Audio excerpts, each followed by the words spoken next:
Not exactly in the middle of nowhere, but fairly close to it. Petit, a darling of an airport smack bang bob ditty in the centre of some cornfields. But it's not the cornfields, or the tufts of long poetic grass, or microlights, or even that bucky under the tree that make this place special. For you see, the reason this place is truly special is it's not only the nexus of aeronautical bush tomfoolery, but it's the womb, a birthing ground for kits for Africa. This facility, with great care and delicate touch, pumps out these glorious girls for the world to enjoy. Some have described them as sex on thick wheels. They've also been called bushwhackers, corn trimmers, lady magnets, not a helicopter, looms of the sky, weaving rich tapestries of flight, but we all know them as taildraggers. But we're not here to build planes, but rather to indulge in some advanced bush flying techniques, courtesy of the one and only Stefan, owner of KFA and an instructor of bush flying.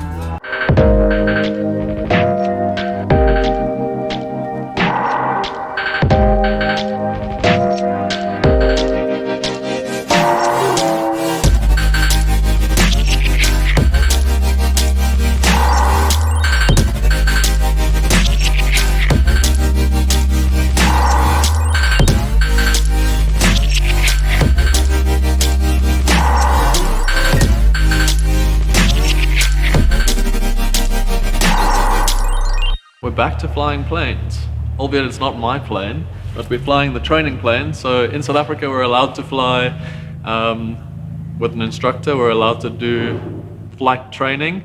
So we really want to fly, and we've decided to do a bush flying course with Stefan at Petit, and we're going to be doing it in a Safari, very similar plane to mine. So it should be super fun. We've skipped a few steps thanks to some cinema magic, but we thought it'd tickle more fun to regale you with the briefing around advanced bush flying. This jumble of crack cocaine, snakes and ladders reveals to us the inner workings of a steep angle descent of the shortest of all field landings.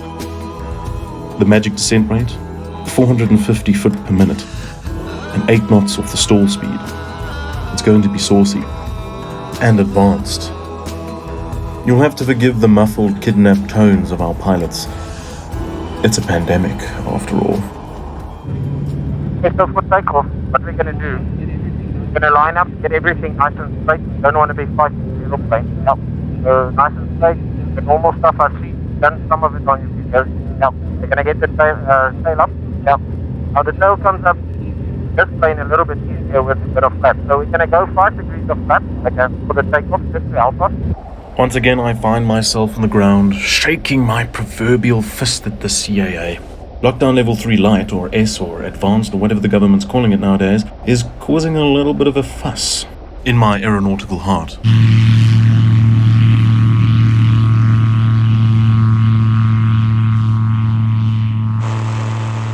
Wait for our speed to come to about 40. Okay, full flap, and rotate. Nose down. So you rotate and immediately check. Okay, yeah, for ground check. Okay. And then you might turn and down it for 2-1. Why? Why can I not fly? This question burns in my soul. Oh, and the wind picked up and turned into a dead crosswind, making things a little bit more spicy for Thomas. But still the plane, yeah. If still any buffer you must release, yeah. Yeah, still it a little bit. And if we will get a buffer because the wind is coming from the other side. I would normally step the other way around. Okay, now line up. Hold the tape down a little bit. Stabilize.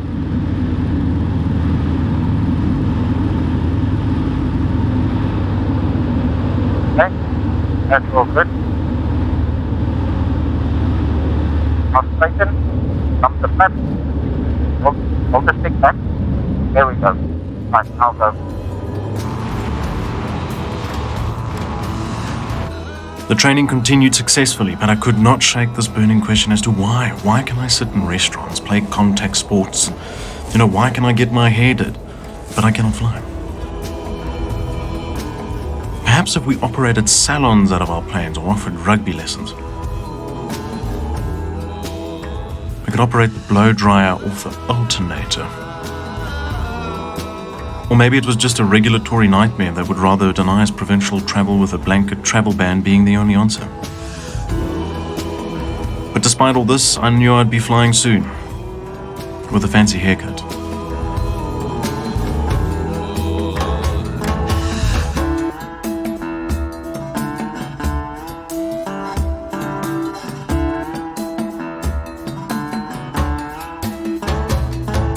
What the intention for this flight was to just get a sight picture of exactly what sort of bush flying approaches would look like, or short field approaches would look like. We went through the different types of approaches that you'd do in an aircraft, coming from a 3-degree glide slope and then moving all the way up to 4.5 to 7 degree. Yeah. So essentially what we were trying to do is get that sight picture of what it exactly looks like when flying the aircraft coming in on those types of approaches. And then I think the biggest thing for me was just feeling the different types of drag profiles. So as soon as you get into that sort of attitude where you've got the nose up, it's almost like a takeoff attitude, the plane tends to sink quite quickly, and you have to sort of arrest that sink with the power. Yeah, I always tell the guys that you should handle the plane like a scrambler. Yeah.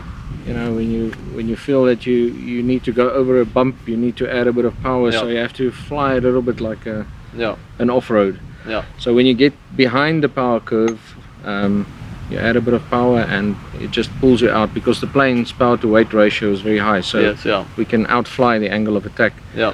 issue, you know, being behind the drag curve. Yep. So yeah, that's it. Okay, Just cool. practice, eh? Yeah, definitely lots of practice. We had a few bounces on that flight, but it was fun, and I'm glad to be flying again. Sure, it's been too long now, and we definitely need to fly more. We're going to try and make a plan to get my aircraft up in the sky, but we'll see what happens there. But yeah, thank you for the flight, and I think I will definitely be back to do some more stuff. COVID-19 handshake. COVID-19 handshake. Awesome, thank you.